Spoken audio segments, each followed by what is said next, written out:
to start? Yes, I did. Okay, perfect. All right.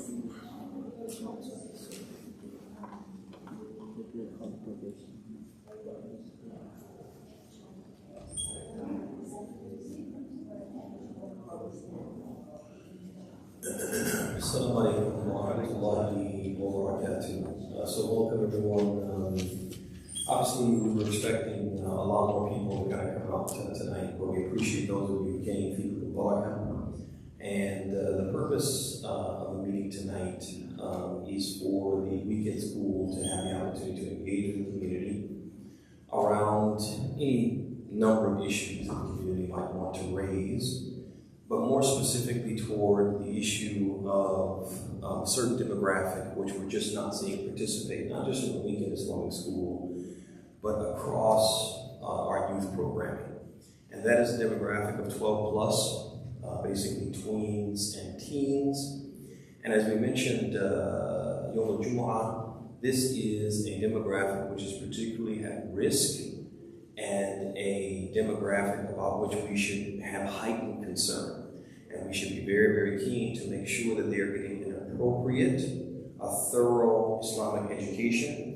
And the concern is, if they're not getting it from home, and they're definitely not getting it from public school, where are they getting it from? And if they're not getting it at all, that's a huge void that puts them at additional risk. And the weekend school wants to do its part to make sure that that void gets filled. But the only way we can do that is if we partner with the home, right? It takes two hands to clap, and the weekend school cannot teach those kids and provide them with a quality Islamic education if they're not present, right? And so why are they not coming? This is the question that we want to ask. And we do this under the banner of the statement of Allah subhanahu wa ta'ala, which He says, Ya ayyuhalladhina amanu qu anfusakum wa ahlikum nara. Allah subhanahu wa ta'ala, He says, O you who believe, protect yourselves and your families from a fire, the fuel of which has been in stones. Ali ibn Abi Talib, when he commented on this verse, he said, Allimuhum wa addibuhum. It means teach your kids and discipline them. Teach your kids and discipline them. And so the weekend school is here to help parents, to partner with parents in that process of fulfilling that obligation through which we protect our families from the fire whose fuel is men and stones. And so without further ado, I want to introduce one of the co-principals, Brother Shakir, who will kind of, walk us through this discussion and afford us the opportunity to kind of give feedback, what our thoughts are on what direction the school might take to get more participation from that particular demographic, but from all parents and all kids across the spectrum.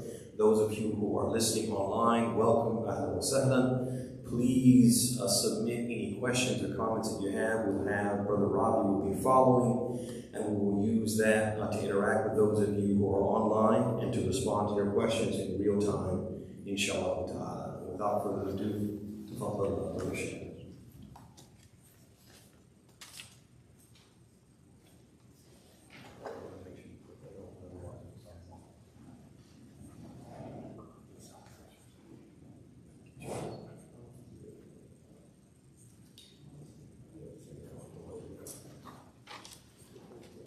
Assalamu alaikum. As Imam said, he already gave an introduction of what the purpose of the meeting today is, but I just wanted to give you a little bit of a background of the school, where we started, and over the years how we have performed. We started in 2019, and with the overwhelming enthusiasm from the community. And right after that, after we started, we were hit by COVID, then the classes went online. We had a mixed response to that, just like the rest of the world. But when we came back strong, alhamdulillah. And at the peak, we had about 120 students. Classes 1 through 4, which is class 1 would be 5 through 6, class 2 would be 7 to 9, class 3 10 to 12, and class 4 would be 13 and up. Over the years, what we have seen is up to about 2 years ago, we had good strength, reasonable strength in class 4. the 13 and up. Now, pretty much that class is completely gone. So these are the students who would be in entering high school or end of middle school. So we're just trying to understand what happened. Is it something that we could not do right? Is it our teaching method? Could we not make it interesting enough? Or were the students overwhelmed with their schoolwork? And as it happens, they get weekend to catch up on their homework, and things get prioritized by everyone, right? So is that a problem, or is it something that we can do? That's the main purpose. We wanted today's session to be an interactive session. And we're open to criticism, that is how we believe we will improve.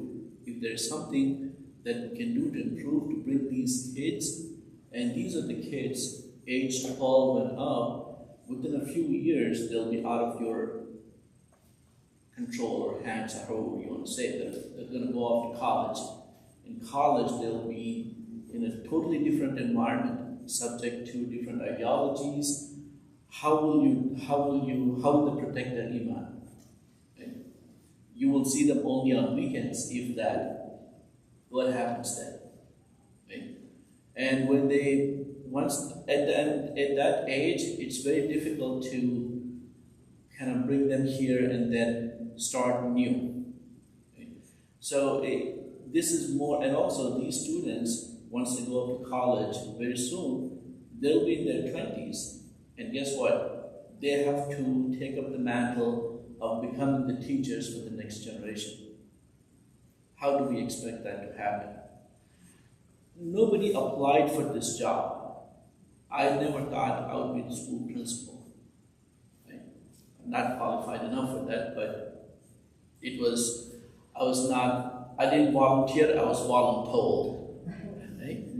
So some brother said, hey, there's nobody standing up to this. Will you do it until somebody comes up? I said, okay. So nobody ever thought we would be in this position, right? But Allah subhanahu wa ta'ala gave us an opportunity to help the community, to give back to the community, and to play a small part in the Islamic education of our next generation. But then if there are no teachers, education will be lost. Education comes through teachers. You can have all the books in the world, but if you don't have a teacher to teach, well, it's open to interpretation, right? What happens? So this is not just a responsibility of parents towards the children, but responsibility of each individual towards the community, towards the next generation. So, and like I said, this was not, I don't mean to lecture anybody, but what we're saying is, talk to us. Tell us when you tell your kids, come to Sunday school, what do they say? That's what we want to hear. Do they say, no, it's boring there? Fair enough. Do they say, no, they don't teach us what we want? Fair enough. They might say, they don't answer the questions we have. Fair enough. We are willing to adapt. We're willing to have extra programs if it's their homework. If they're not having enough time to do their homework, inshallah, we'll have something to support that. We have great talent in the community who can do tutoring in math, science, and anything. Right? So just like we have volunteers to teach Islamic studies, Arabic, we also have volunteers who can help kids with their homework, if that is what is holding them back. So please tell us, we're hoping for a bigger crowd today, but I guess because of the weather, it was not possible, but we have an online session. If you have any questions or comments, or what do you think, your opinion, even if you don't have kids in that age group, just tell us what you think could be the reason. So, do we have something? Nothing? Okay. It's like fundraising. You just gotta wait. Somebody's gonna The first raise their hand, and then everybody will follow. You'll see. Maybe we could have a forum where parents, students, kids can give us their opinion. Right? That's how that could be a way for us to do it.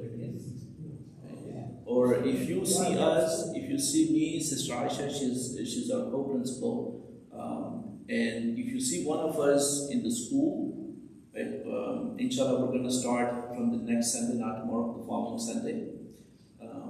So if you see us, something strikes, you hear a conversation with you have a conversation with your kids, come tell us. Right? You want to give suggestions, we're open to suggestions. Throughout these 6 years, we've constantly tried to update ourselves, refine our curriculum. Now with the help of the Imam, we've refined our curriculum, made it more focused. Previously we didn't have any time for kids to kind of, after the first block, we didn't have any time for them to just, de-stress and relax. So now we have that after the first block, the kids can go out and play for some time while they have their snacks, come back. That's something we've done to make sure, or to make it more appealing to the kids. Right? If we can have some sports programs, if you think that helps, let us know. Homework programs, sports programs. I have with me, we had a pre-registration, and I have the responses from here, the registration names and information. So I have about 30 pre-registrations. Alhamdulillah, that's good. A lot of times now, because parents know us, they'll come on the first day and then register right then and start the school.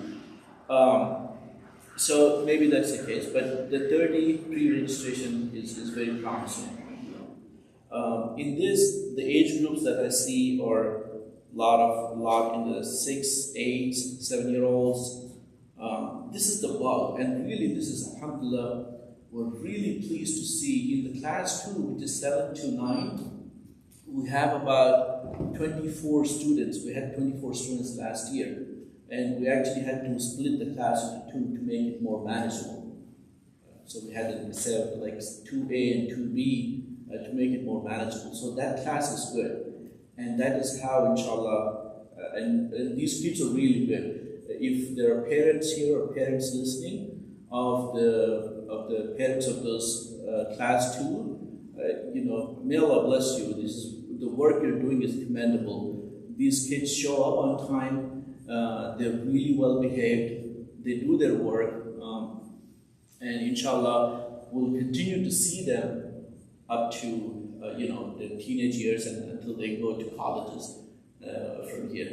And if you think about it, 13, I mean, once I think kids reach that age, 12, 13, they feel like they know everything, they can teach us. But we want to make that a reality, right? Not just in their mind, they know more than us. But the education still continues after that. They might know the basics, pillars of Islam, articles of faith, but there's a lot more Islam after that. Right? There's so much history we have. Right? There's so much richness in our culture. The warriors of Islam. Take any field and have somebody from that area. Take science, we have great scientists. Take military commanders, we have had great military commanders. Right? Take scholars, we have had great scholars. A lot of our current education system is sort of based on the education system, the Islamic education system. So somewhere we need to let our kids see that. I think once they see that, they'll be more interested, they'll be motivated not just to learn but also to teach. So give us a chance to improve ourselves and help the community. Do you have a question? Well, yeah, actually, I was trying to bring a suggestion. With the khutbah that Imam did, with the discussion that we have a community, we have to certainly target the parents about, not only, how we can help. So, yeah, so I think look at establishing this community, based on how we see some of the schools performing, we really have to have some serious motivators actually that will look at the composition of the student and the parent to see how do we help them to come in here.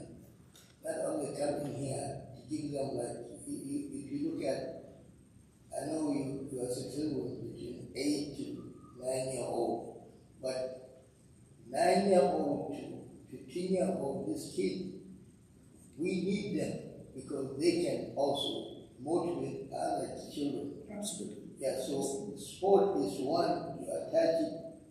Another thing like the halakha we have on Tawheed and some other stuff, we have to give these young people a research to talk about science, to encourage them to talk about the deen. They are in the school and they can be part and parcel as they learn. They come in to learn Arabic, they learn to do Quran.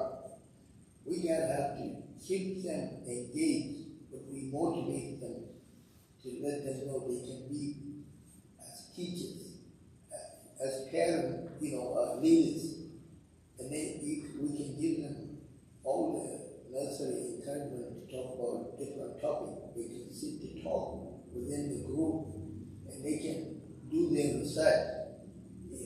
Otherwise, this tablet, this phone we have is deep. If they can use that even to do the research, it will help them. This is part of the school. Sunday is the only thing, right? But we should encourage them even Friday halakha to come, or Saturday. It's our weekend that we can engage in class sports. We don't have computers now. If you bring 3-4 computers, we have computers to come and learn something, or come and do research. We have computers for research.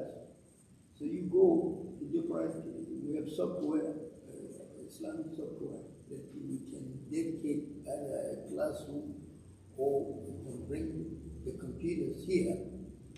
Or we have to purchase them to let them know that we have the computer. Let them motivate them to do research about anything on Salat, on Siyam, and then let them present it to the parent or to the community here. Yeah, we can have a session where maybe one of the weekends the kids can give us a talk.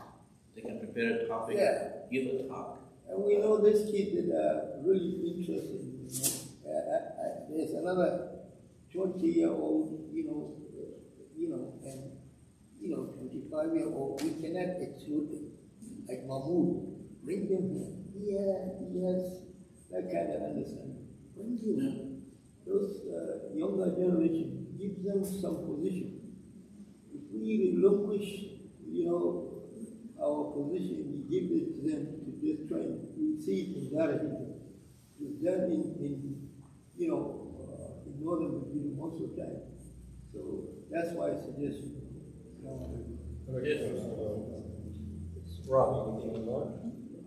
Anything online so far? We got 4 people watching. Nobody left a comment yet. We sent a message just saying, you guys have fun.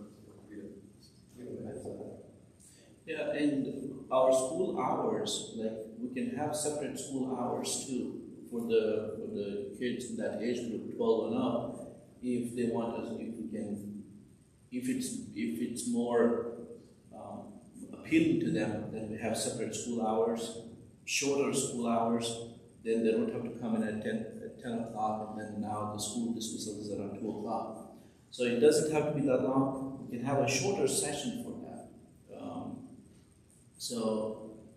That's also a possibility.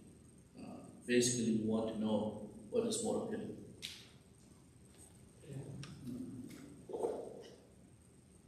I think what you are describing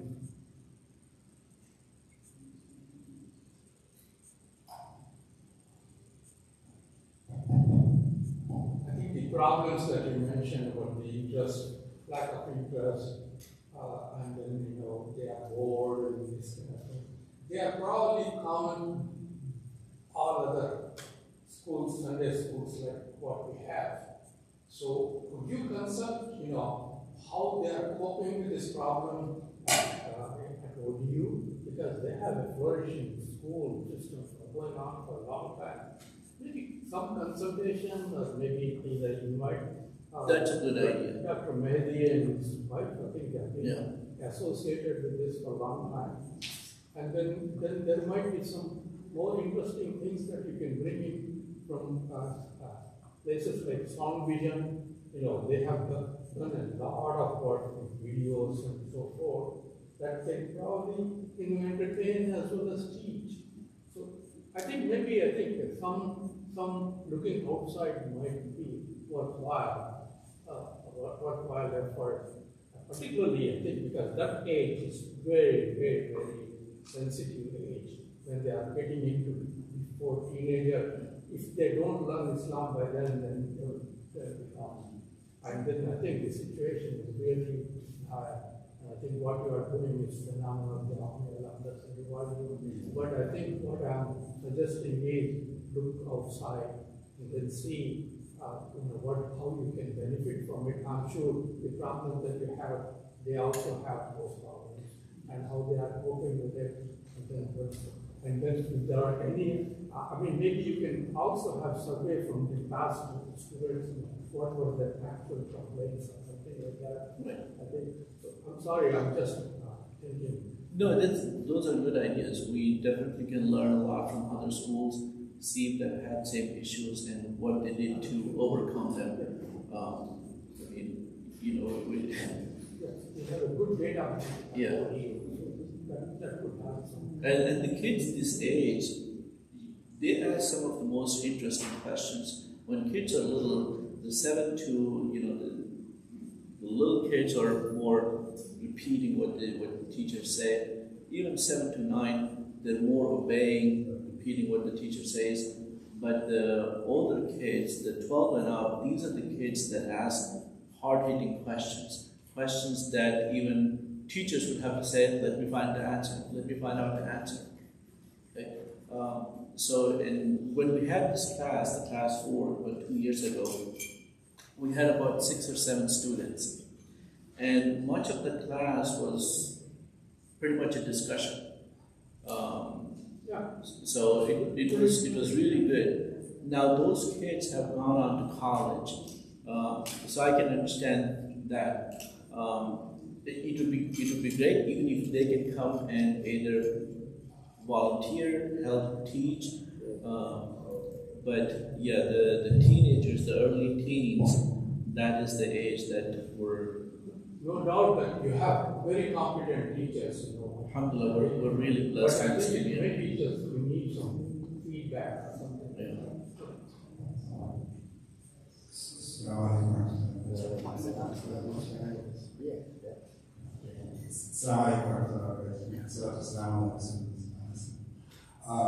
I agree with Brother Ismail in this situation to find out what other communities are doing. But also, I think that if we do have a roster of the students, we have a database of the students in that 12, 13, 14 year age group. If we have that roster somewhere and we know the parents, someone can help call a one-on-one and talk to the parents. For today's meeting, we expect them to come, but they didn't come. But if necessary, we can set up a phone box and just call one evening, just do a call, and maybe you can develop a script for us we can use in making these calls to the parents. And that's a great idea. From them directly, because the parent also is overwhelmed with many things, and this is something I'm sure on the back of every parent's mind who has a kid of this age. And if we talk to them, maybe at least we can find out what we need to do. The tutoring idea you said is a very good idea, because these kids are getting into very difficult courses that they're taking in high school. Yes. And And as soon as the kids say, I have a lot of homework, the parents also take a step back. They're like, I don't want to get a note from the teacher saying, you know, my kid has missed the homework or was unable to And do they it. are getting notes from the teachers and they're getting calls from the teachers. Yeah, So if we call them, I think we yeah. fine.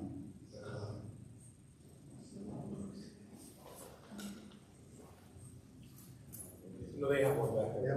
Oh, Yeah. Awesome. Like, just keep nudging the people on the line. Yeah, they can give them, because no right rush out of the system.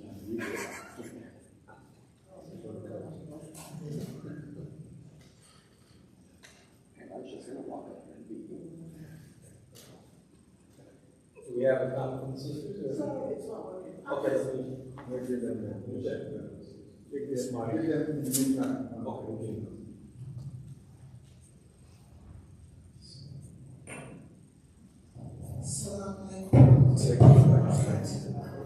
I just wanted to make two comments in regards to how possibly we can come for this particular age group. The first thing is reflection of how we did summer camp. We did a whole campaign targeted towards just the preteens and teens. And in response to that, we got out a nice group. And once we got them here, we had kind of a combination of events or things to do with the program, which involved some activity outside of the masjid, outside in the community, and they participated. So I'm wondering if we did a drive that would be geared toward the teenagers, programming to help them, I don't want to use the programming, but towards the teenagers, Islamic education, if that would make a difference. Now, that was my first thing. The other thing I want to mention is that the parents are the first teachers. Regardless of formal education, secular education, Islamic education, the parents are the first teachers. And I'm thinking it may be to our benefit if we had something that would spark the interest of the parents coming out on Sunday at the same time. So, you know, if we had something that would motivate the parents to want to come, maybe they would bring their children, the older ones, and they have to enforce it. You know, this is something that we really look for the parents to enforce it, to prioritize, basically, inshallah. Exactly, Mr. I hope somebody's writing down these ideas. I thought you were memorizing it. You just memorized it. It's being recorded. So, yeah, we'll go back and all of these great ideas, somehow, maybe a combined effort of implementing all of these ideas, like Brother Ismail said, talking to other schools, and, you know, like the sister said, starting a campaign, just like the summer camp campaign, that little nudge, I think, can help a great deal. Chef, there's a question online. Yeah.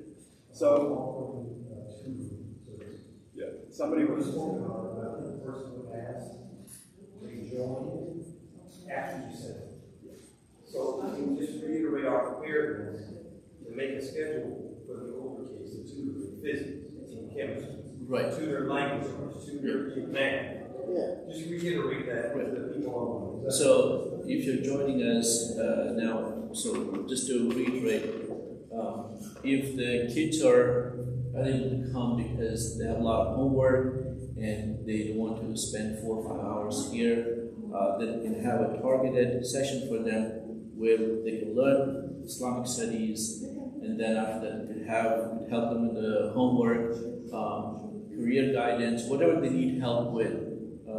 Alhamdulillah, like I said, this community has a lot of engineers, teachers, professors, so anything we can do to help the kids, this will help their deen and dunya.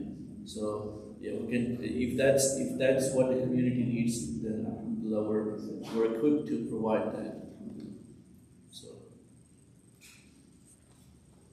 I got you. He's trying to silence me. Yeah, yes, we could also do a tutoring. Yes, we could also do the tutoring Monday, Tuesday, Wednesday, Thursday. We don't have to wait on school. Yeah, We just set up a table here and they can- right. If we have enough interest, enough number of students, then it could be a session of Islamic studies discussion followed by tutoring. Or if somebody needs math or anything, they can call around. Yes. Find out who can come on Tuesday and, you know. Yes. Teach them, Yes. that way. So it's- Definitely. So that brings them to the mosque. Yeah. Somehow we want them to come to the masjid, be associated with the masjid, and think of this as their place. And just in case the mic goes out again, could you just like, you can still ask the questions, but like just reiterate, you know, what they asked and then answer that, just so Right, yes. everybody who's watching knows what they asked. Yeah, they get to know the question as well. Yes. Okay, let's Shelby go and then we'll go back to this. So I was going to second on what the sister said. I think at that age, since they know so much, they think they know so much, and we've been there too. It's more of a mentor type of thing because they hear school and they're like, oh, here we go. It's Sunday, I'm going to school. So instead of the school, you know, come get mentored, some wording of that nature for that group. Also, at the same time, you want to have teaching in that. What they don't have that I see, you know, me growing up here in America, like how do I apply that in a real world situation? Like what she said, take it out to the real world somehow. Whether we're talking to somebody that's not in our community, how does somebody that knows the knowledge or has some knowledge combat that so they can watch it real time, you know, while they're learning, because it's going to be engaging, because then they're going to go back and talk and say, this is how they handled that situation. They don't necessarily know that. So when you're giving them the book information, how do I apply that in the real world? So the real world and make it more exciting and say, okay, well, we learned it in class, now let's go see how it works. Because when you're getting those emotions and when you're trying to do it, you can't think of those things at that time, but as you do it more, you get more comfortable with it. So when they ask about questions about LGBTQ or things that they have to combat in the real world, do they know the information? And how can they articulate that information Islamically? And if they've seen somebody do it, they would have a mentor or somebody that showed them to do it, even if it's in a group setting. That might be one of the things. I second in sports and definitely the tutoring. That's always going And to we be. don't have to add to your point, we don't have to call it Sunday school, weekend school, or anything. It can be we can name it anything that is more appealing. Mentoring session, like you said, or teenage club, or it's something like that. That it doesn't look to them like as if they're being taken to school. Yeah. And then I'll say the second thing. My wife's sister works in Sandy Bottom Crisis Center where children call in, and they're saying that. So we just had a sister she called in, a young sister, and you know it's a bullying thing. So I think that also in those sessions of school they want to be heard. So that's the time to hear them. So how can I hear you? What are you going through? Okay, the other kids are going through that. They feel comfortable in that type of situation. Also on top of that, how do we deal with it in the real world? So we're actually applying. And I think that's what they don't get because they hear the information and we'll give them the information. I'm not saying that's not just happening. They have examples, but they need somebody to show them how to apply that thing in a situation. And I think that would be more effective. I think that'll work. Yeah, that's the sports thing does bring them into it, but I think that's more effective as far as showing. So the mentor thing might get it from school because you know that's automatically a turn. Yeah.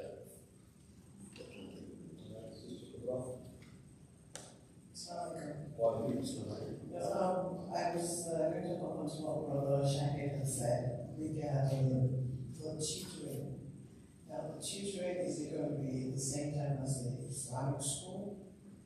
Or are we going to separate it? Because the tutoring has been a program that has been promised for forever in level 2. The parents were told that we would set up a tutoring program for the kids that might come in maybe Monday, Wednesdays, Fridays, whatever, and then people will come and assist. I think it was tied in also with the school that we're hoping to start, as in, full-time school. But tying it in with the Sunday school, I'm not sure would be a good idea. What Dashante said was 100%. I teach the level 4 and up, the teenagers, and they have, in different occasions, felt that way, that Sundays is the day they take their nap, that, Monday is school, we're tired, we have homework, it's just the usual. And for that age, it's commonplace. And when we say 13 and up, I had 18-year-olds. So, and their scenario is completely different. These are now public high schoolers, right? And their issues are completely different. And what they're focusing on is completely different. So even the approach to teaching is kind of stifled a bit, because I'll have 11-year-olds in the class, and then I'll have an 18-year-old. So ideally, I'd advocate for a completely separate group for the teens, maybe, I'm not even sure pre-teens, teenagers and up, whereby they are somewhat mentored and they run their own group, but they have guidelines and they have supervision. And I feel that they'll thrive that way because they know what they want. We can guide them and say, okay, this is, for instance, the topic for this weekend is Tawheed. Run with it. What do you want to talk about? Some of them have said they don't believe in Allah, and I let them talk because I want to know where to take the lesson through and how to, approach the topic. So we're dealing, and then we also have this mindset of everyone in the class has been Muslim all their life. We have new Muslims. We have people that have no clue about Islam, but they've become Muslim and they want their kids who are like 14, 15 to join the class. You have to, take those kids into consideration as well and start from the basic level and, kind of build up on that. So they will go by what they're being taught in school. And I feel that we need to sort of marry the two together and find a way of which we kind of, put the information across, and at the same time not be too, we don't want to stifle. Yeah, we don't want to pressure them or guilt them into coming.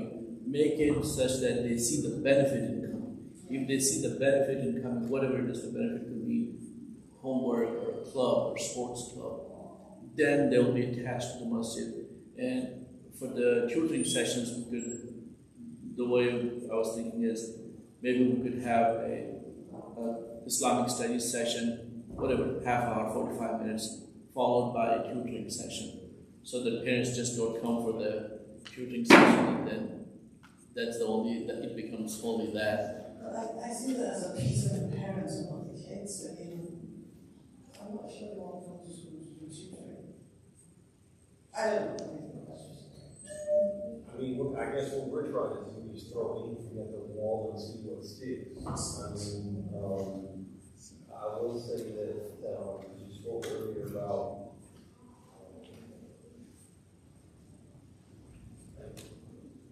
So I just want to speak to the tutoring issue. I just want to make it clear that, we did, on a number of occasions, we promised tutoring because we thought it was something that parents, again, trying to be responsible. Our approach always is a responsible approach. I think the whole reason why we're doing this is because we want to be responsible. So basically, what are the needs of the community? What are the wants of the community? What are the ways and means that are preferred by the community? What are the dynamics that we need to kind of conform to? And in the process of trying to do that, that's where you get what you're seeing right now. We want to respond. We can't respond unless we know what we need to respond to. That being said, we offer tutoring, and we did offer. We didn't just make an empty promise. We offered it, and we promised it, and we offered it through clubs. When clubs first started, we had tutoring, and we had a number of volunteers who would tutor different subjects. We had somebody who would tutor chemistry. we had somebody tutoring language arts, we had somebody tutoring math. And they offered their services, parents signed up, they agreed on times and days, and it went. And then slowly the engagement waned. And so, I want to say this, I think, and this has to be said, a lot of effort is made from the part of the volunteers. This is proof of it. Like, come meet with us. What can we do? What can we do? That effort is being made. There has to be some equal effort made by the community. The community has to meet us halfway. And listen to what Shaka said. Shaka said, if it's sports, we can do sports. If it's this, we can do that. We can do that. And everybody will offer a suggestion. He just nod his head and said, I hope people are what? Making notes. We're prepared to do anything Islamic, anything allowed. But again, you can lead a horse to water, as they say, right? So at some point, the horse has to want to drink. And so for the people who are present, for the people who are online, meet us halfway. Let me put it like that. I don't want to say more than that.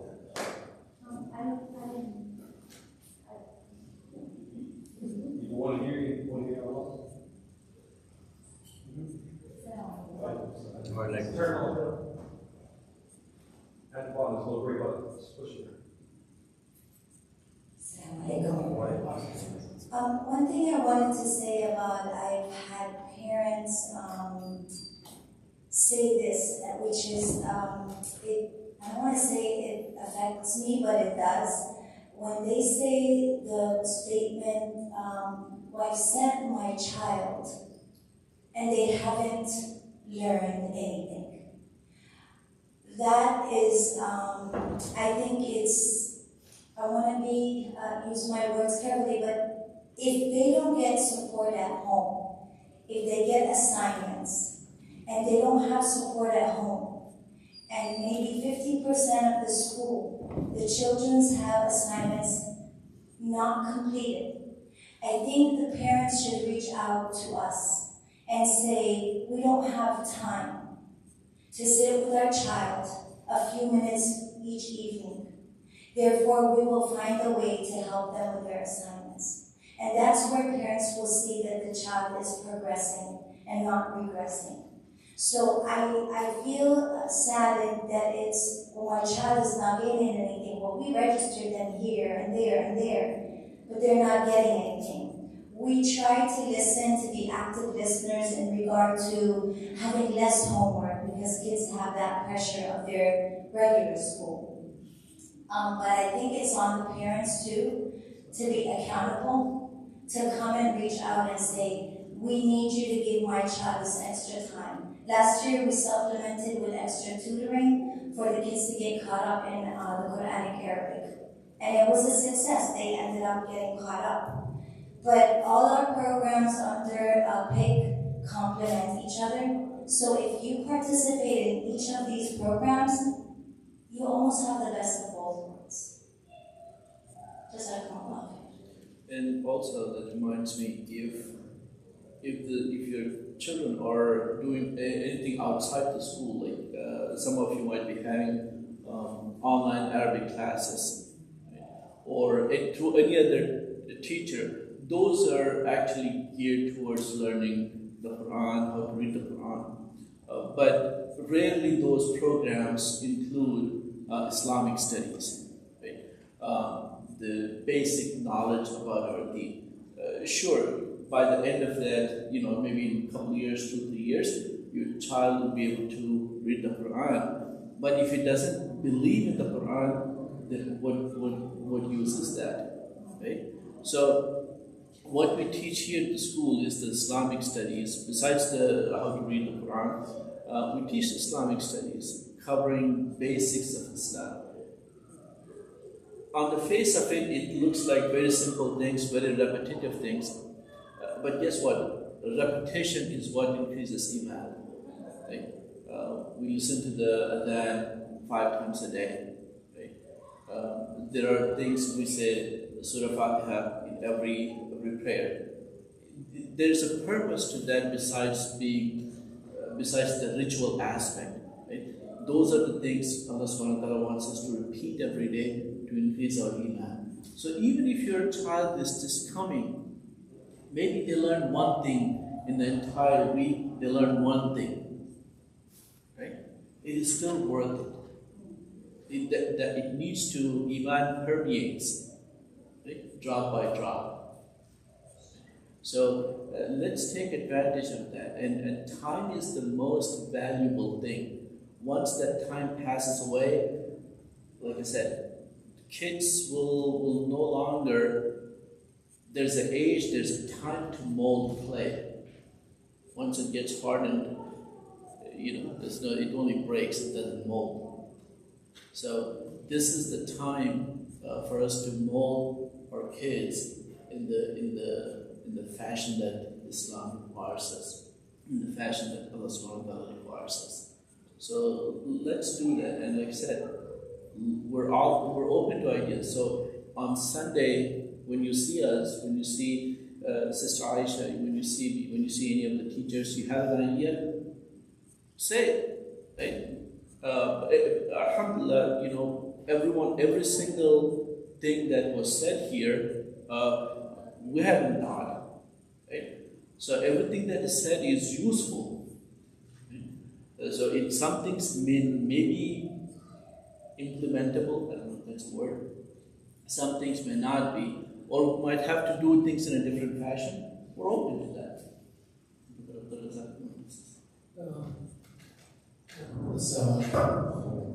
I just want to give my own views. Having taught these boys for many years, probably.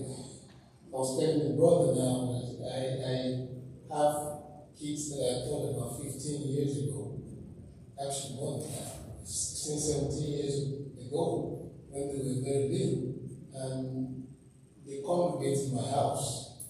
Now they are college, they finish college, they get married, we're going to the nikah everywhere now.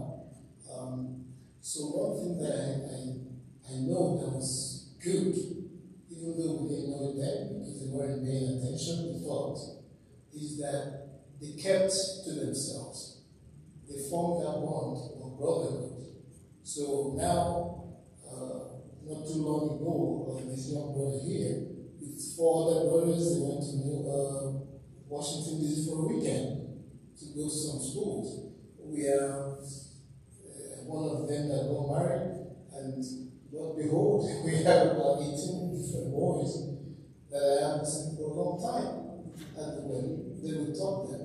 So it was never a wasted effort when you bring your kids to Islamic school.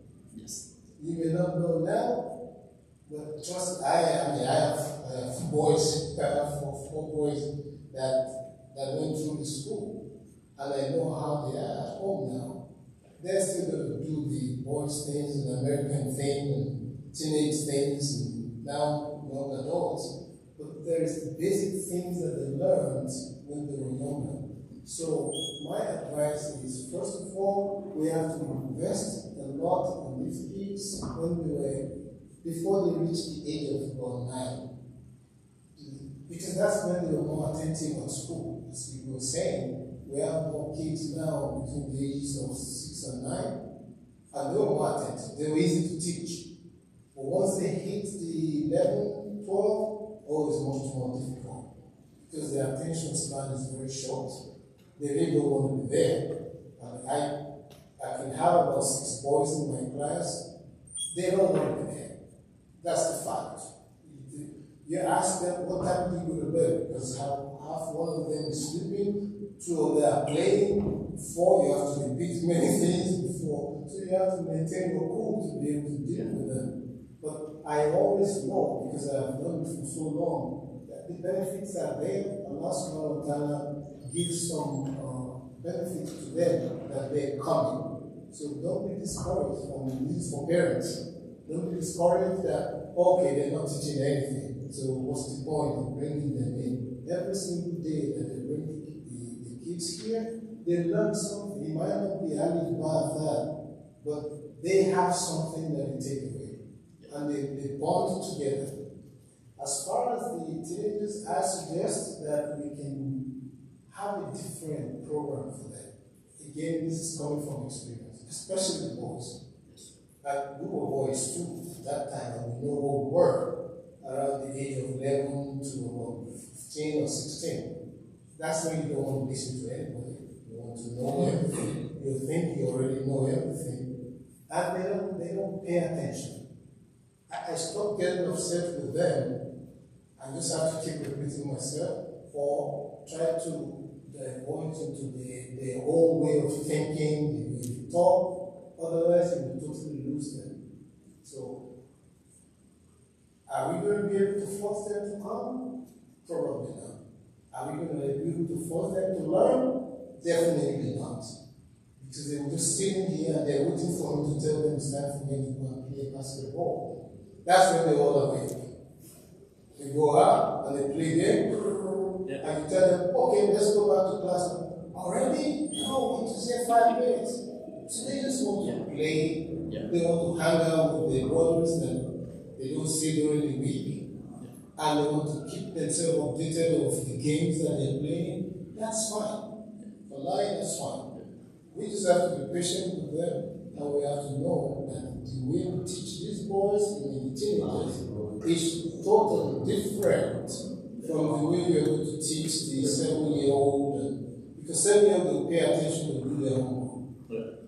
Not these boys. So I have many parents that have gone, oh, well, I mean, I want my boys to come, but they don't want to come. I said, what time do you go to bed? 2 o'clock. That's the reason why he doesn't come. I mean, he can't get him out of bed at 9 o'clock to go to school. And if they come here, they're going to sleep in the class. Yeah, and that's why, like you said, if a different time suits them, we'll work something out. Yeah, we have to come up with something new. Yeah. The way I teach them now is that I try not to force them to start writing. You're just wasting your time. They don't want to write. Yeah. They don't want homework. Yeah. Because they're not going to do it. They're just going to come back and following week. People that were there last week are not the ones that are there this week. So we have to come up with something different for these young people from the age of 12, perhaps maybe the age of 15, because the rapid change they have between the age of 11 and 15 is phenomenal. They change very, very fast. And at this age, friendships mean a lot. Like it means a lot of times they come here with not so much to learn. That happens indirectly, but they come here to spend time with their friends. And that's okay. I told them one day, I think next week we're going to go to Panera to go and just sit for a class. Yeah. They were looking at it, they would love it. They would love to go and sit in Panera to have a class and tell them to sit there and start writing who is about. It's just that's the age they're in. Yeah. The young ones, we need to invest more in normal school for them because they pay attention. I mean, that's and some of without naming a particular name, but we had a parent, and the parent brought his child. They used to come here when the school first started, but then discontinued, and then they wanted to try again. The first few weeks, the child was very aloof, not interested. You could almost see the parent was kind of forcing the child to come here. But after a few weeks, it was a 180-degree change. The kid wanted to come here, wanted to play with friends. We had a special program for the child because to catch up. But once he caught up, he wanted to go and sit with students in his class, in his age group, because the child was very interested in sports, soccer, so that helps. This is also a way to form that bond with your friends. And isn't it always better that you have friends within your own community that you can discuss pretty much everything with? You can discuss your deen, you can discuss your college, you can discuss studies, grades, sports. So, like I said, we need to start somewhere with the program, and for that we need feedback from actually, and I would have preferred actually the kids to come over here. Maybe we could have an event where the kids come and tell us, if they tell us or say your lectures are boring, we'll try to make it interesting. If they say, hey, your lectures go on for too long, we'll do something. But let's hear straight from the kids, or at least their parents, see what we can do.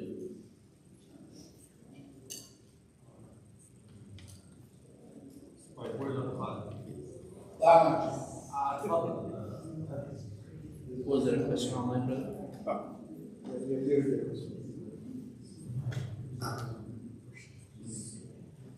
So I was just going to say, Allahu Akbar, Allahu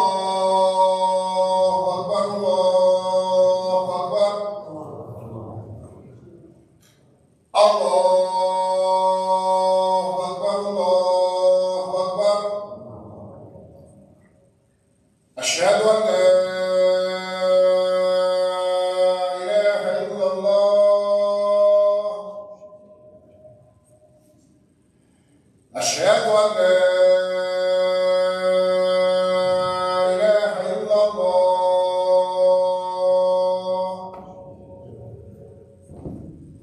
أشهد أن محمدا رسول الله.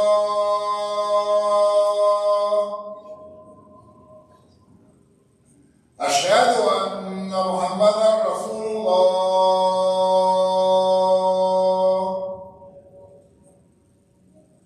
حي على الصلاة.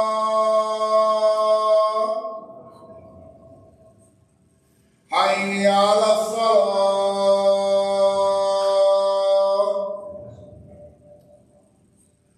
حي على الفلاح.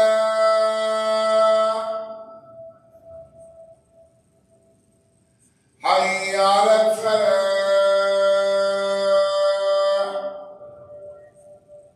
الله أكبر، الله أكبر. لا إله إلا الله.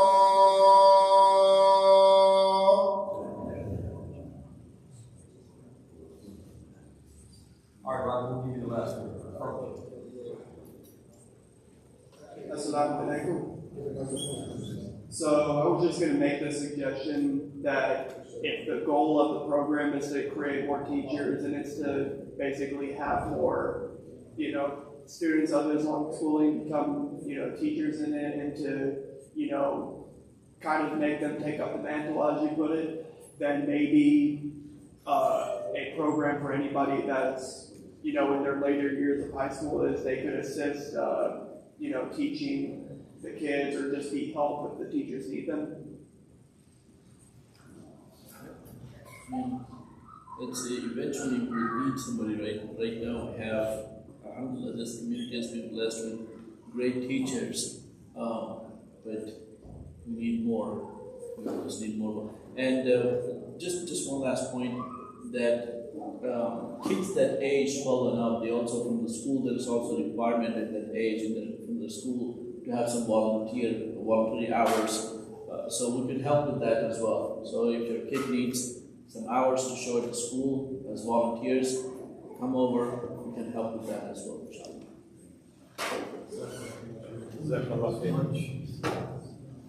So we just want to thank Brother Shaka for taking the time to come and taking your questions and suggestions.